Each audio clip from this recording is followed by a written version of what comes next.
welcome to the third episode of the Everyday Performance Podcast. I'm Aaron Patterson, he's Mitch GIll, and today we're going to talk about something that I think is going to kind of resonate with all different populations today. But first, how have you been, Mitch? It's been a little bit. We took kind of a week off, kind of our busy schedules, but how have you been? Been good, man. We had a Mother's Day this weekend. We did the Braves game,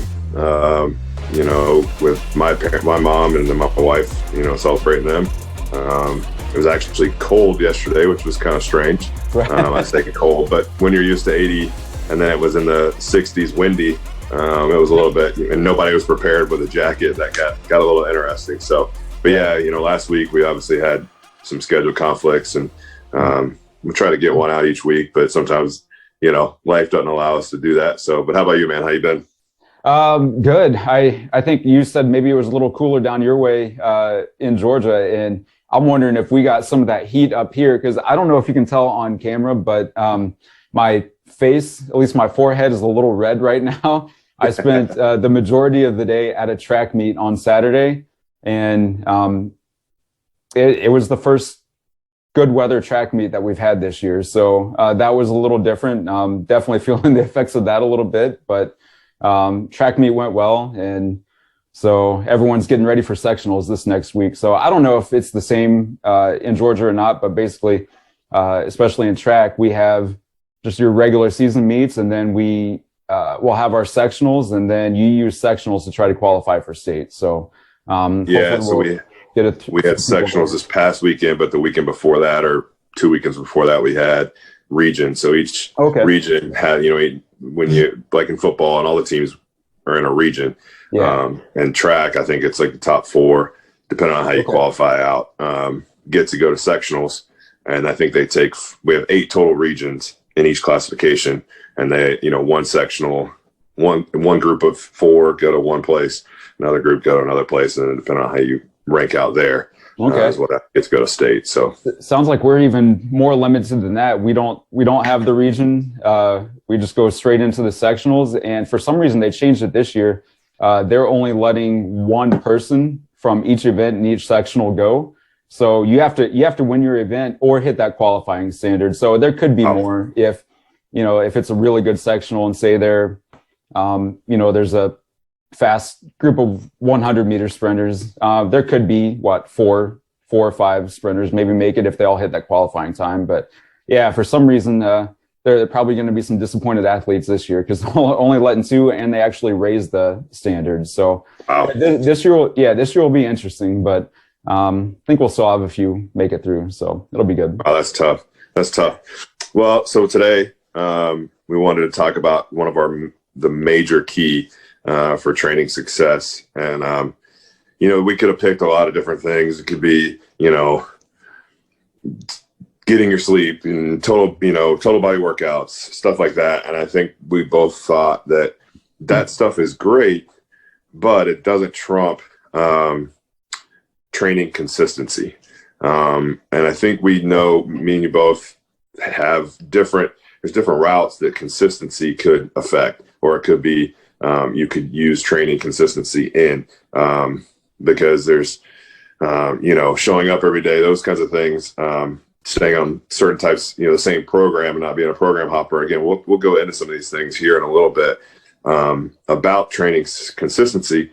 But I wanted to see what your definition of that is, and what, and how you have seen that be the biggest key to training success for you, for your athletes, for your clients. And just give kind of a case study, of how what you've seen training consistency help your athletes with. I think definitely especially when you're talking about athletes, it's kind of maintaining that strength over time as far as consistency. And I guess what consistency means, consistency is going to be a little different for everyone, maybe. I say, as far as I don't know if we're looking at number of days per week. I usually recommend at least 2 days per week. I know some of the athletes, it gets their schedules get a little crazier during the season. So that's a little tougher. And I say if they can even make it in 1 day a week, and we can work on those, those core lifts. We can make sure that they're healthy throughout the season. But really just kind of making it in and getting something in every week I think is really important.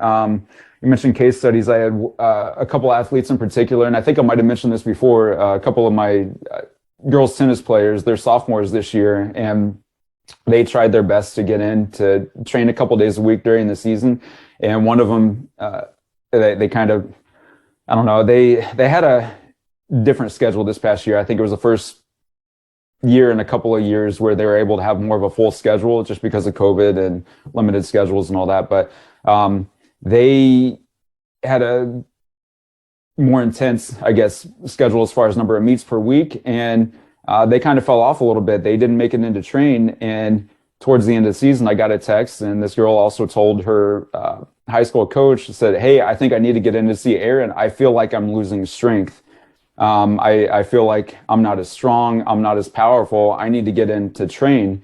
So that was a testimonial right there. I mean, and she's one of the top tennis players in the area. So, and qualifying for state too. So, I think that's a testimonial there where maintaining that strength is so important, so crucial to, just keeping up your level of play. If you're not staying consistent, if you're not at least maintaining strength during your season, then there's a potential that you could fall off or see a little bit of a decline. Yeah, I would say that on my side of things as a sports medicine professional, most of the teams where I see either a drop in performance towards the end of the season or an increase in injuries as the season goes on is the team that trained, in the off season, and then they get to season and all of a sudden that starts falling off to the wayside. And obviously you've got to drop the number of sessions you may be doing or the amount of volume. But the teams that continue to train typically either saw maintenance or they might be performing at their highest level. I tell a lot of athletes, you don't want to be game one shouldn't be your peak performance. Right. Game 30 or match 30, right before regions and sectionals, like you should be feeling as good or better, minus, the things you pick up in the season, which are going to happen. You should be feeling at top performance towards the end of the season and not be at the beginning. And then you also see, what I see with that is, you've built this up in the off season. We get into in season, you don't train. Well, now once we start the off season program, you're back down here, back where you started. So you're not getting that tiered, step as you go from, say, a 14-year-old freshman to an 18-year-old senior where you want to be. You're here, you go up, you're back down, you go up, you're back. There's no stair stepping up to a higher level of performance because you're taking off, 4 or 5 months of training for your in season. So if you're wanting to get better, I think one of the biggest things you can do is train in season because it'll allow you to build on that as you go through your career. And I've seen that to that point you just made right there. I've definitely seen that where seasons get busy, but we do try to stress coming in for at least a little bit of in-season training to kind of maintain that. And some athletes have come in, as soon as their season gets over and kind of like, hey, I'm ready to get into my off-season training. I want to get ready for next season or for my next sport. And just for example, one might have came in and said, hey, I was deadlifting over 200 pounds right before the season. Why can I barely hit 150 right now? Or why can I barely hit 135, whatever it is? And it's because they took that time off. They started to regress, at least as far as strength, over the season. And you made that point perfectly. Like it makes a difference. It also kind of reminded me a little bit, if I can throw this in, something that Eric Cressy said at one point, and I'm pretty sure he was speaking to kind of that injury reduction and kind of maintaining strength during the season. He said, if this is going to be paraphrasing, but if throwing made your arm stronger, we would see pitchers at their best at the end of the season, without injuries and things. And kind of just what he was alluding to there is you have to maintain that strength. Otherwise, you're not going to be as good as you were at the beginning of the season. Yeah, no, for sure. I think, and one of the biggest mistakes I think somebody can make is saying your athlete that was at 200-pound deadlift sees that they miss training for a while. They come back in, like, why am I not lifting as much? And then they start hammering it while they're in season. And now they're walking around, they're stiff, they're sore, and they're possibly setting themselves up for injury because they've spiked their volume to such a level that they had dropped away from. They were up here in terms of lifting. You added in the athletics. Well, the lifting dropped way down here, and now you add back in the lifting. And so, you end up with this huge volume spike. And next thing you know, they're either too sore to participate or they get hurt because they just weren't prepared and they were so fatigued from adding training back in. So doing that like on and off with an athlete in season can be brutal. Now, what are what's some of the biggest issues you've seen in your athletes with that training consistency? Like why are they missing? Like what's you're in a different setting than I am, right? Being, in a private setting. For me, it's more of the coaches. If they're missing, if training isn't important to the coach, then it's not a part of their program or part of their plan. So they try to make up for it in practice or whatever. Right. But if a coach is if that's part of their plan, part of their program, you see it really well in football. Football is really good about training in season, but you get some other sports like basketball is often very bad about this because they think, the old myth of it'll mess my shot up or whatever. Right. What do you think, on your side of things, why are you seeing kids that maybe fall off in their consistency within their season? I think maybe some of the differences are, say, for example, if I was in a school training athletes in a school, that would be more available to them. So they're right at school, they could get in, even if it's just like a 20-30-minute lift, they can get in a little bit of training, maybe right before their practice, if they're coming in before school. So I think maybe, I don't know if you want to say accessibility, they have to be able to leave their school, come in to train, and then if they have practice or game, whatever they have going on, that might be part of it. I think most of what I see, though, is their practices or games or matches are right after school. So they're going through school, going right into their practices or matches or games. And then depending on what type of student they are or what their school schedule is like, they will have all of their homework and studying and everything to get taken care of. So I think, I don't want to say that's an excuse, but that's a reason that a lot of them will miss. I don't know, maybe they don't prioritize it the way that they should. And I even tell some of them, if they think they only have 45 minutes, we run 1 hour sessions. If they're coming from practice and can't make it, at the time that we have our group scheduled, if they're coming from practice, they're probably already going to be a little bit warmed up. So they don't need necessarily that full warm-up time at the beginning. And I tell them, hey, come in right after practice. I can make sure that you're good, warm, ready to go. And then we can get into, whatever your workout is for that day. I think some of the other maybe pitfalls or issues that come up is I think the both of us like to preach the importance of being a multi-sport athlete or not playing the same sport necessarily year round. So whereas that's good, I have a lot of multi-sport athletes, but say, for example, they are playing volleyball in the fall and then go right into basketball and then go right into either track or softball. If that's not prioritized for them, training is not prioritized for them, then they're going from sport to sport to sport. And then I might only see them maybe a little bit in the spring or during the summer.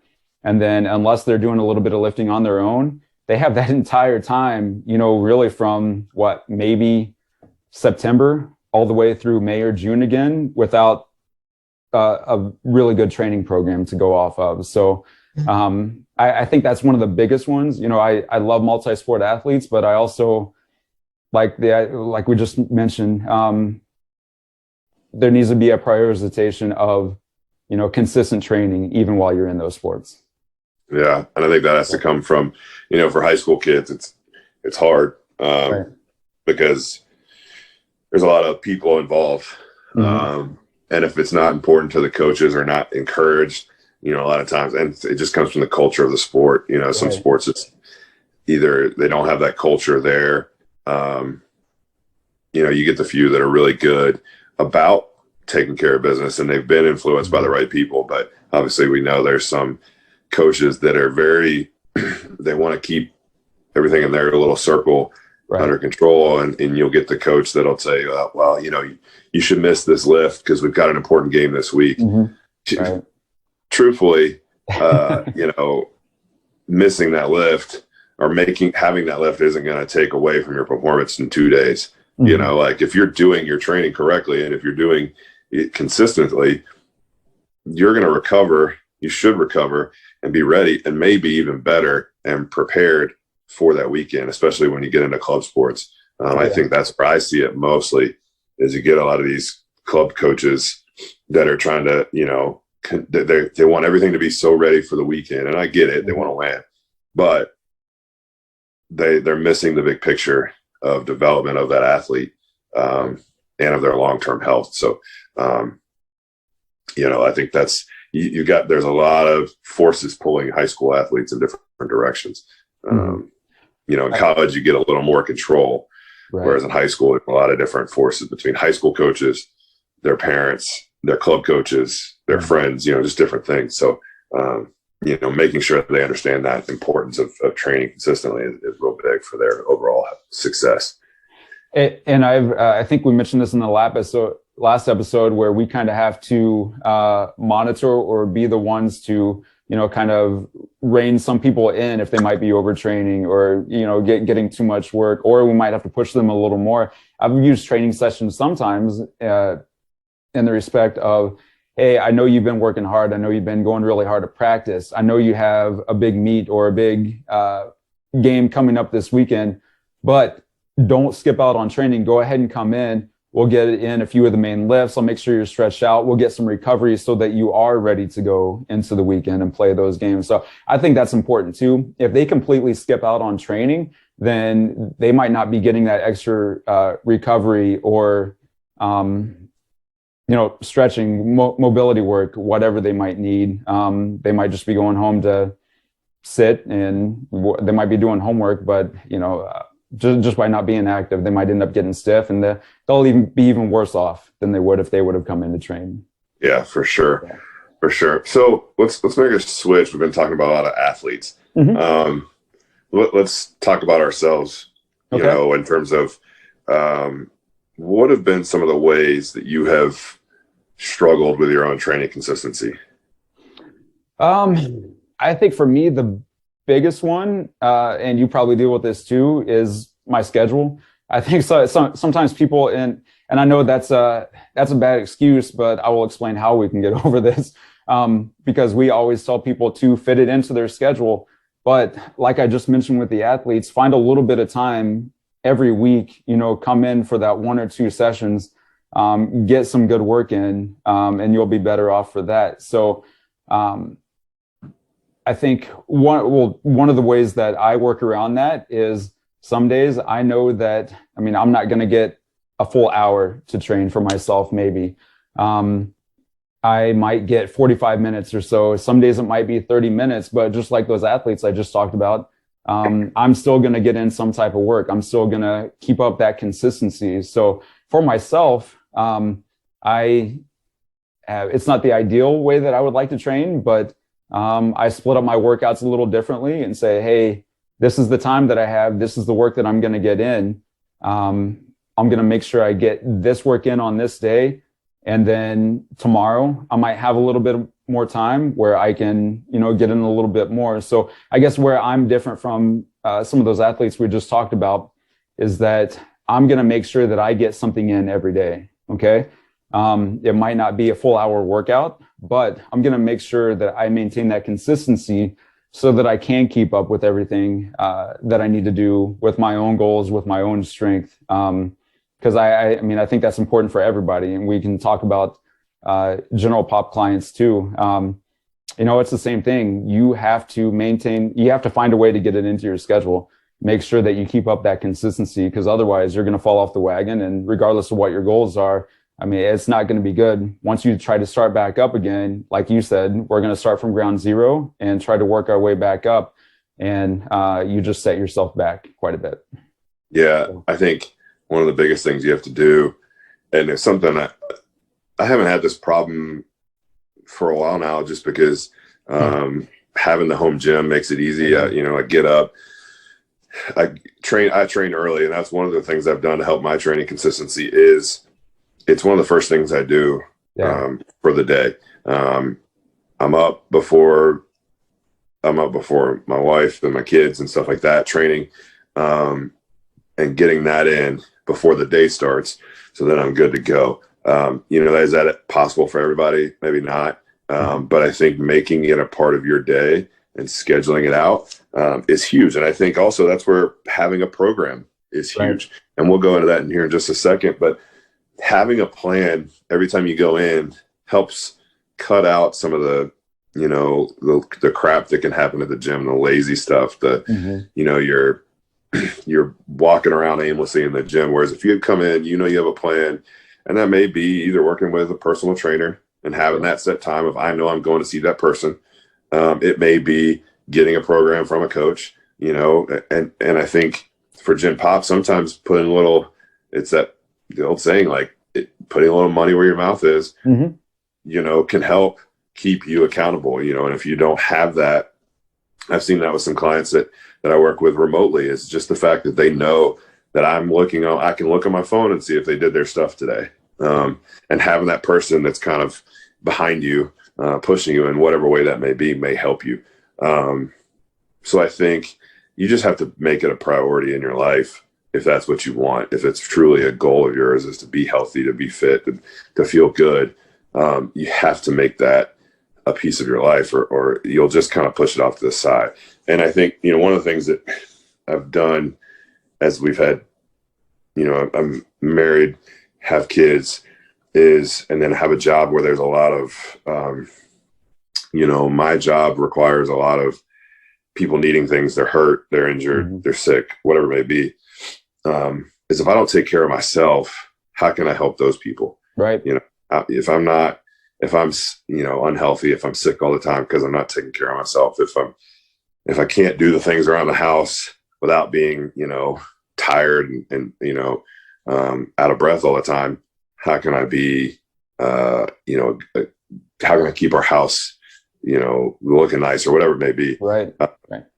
If you don't take care of that first, you can't help others. If you don't take care of yourself, you can't help other people. So, that's part of our jobs, is helping other people. So, No, I completely agree. And I've thought about on a number of occasions, and this might be a different podcast show, but I think I actually wrote a blog on it at one point where I wasn't taking care of myself and I wasn't getting enough sleep. And it got to the point where I completely crashed, and I felt bad for a couple of those days where I had to actually cancel clients because I wasn't healthy at that time, because I wasn't taking care of myself. It wasn't like I was eating garbage all the time or anything like that, but just I wasn't getting enough sleep. I wasn't managing my stress levels. And yeah, to your point, if you're not taking care of yourself, you can't help other people. And that's one of the reasons that we're in this field, in this industry, is because we want to help other people. So I think that's really important, a really big key, that we have to keep that consistency in a healthy way, and so that we can help other people get to their goals too. Yeah. So we talked about, having that program.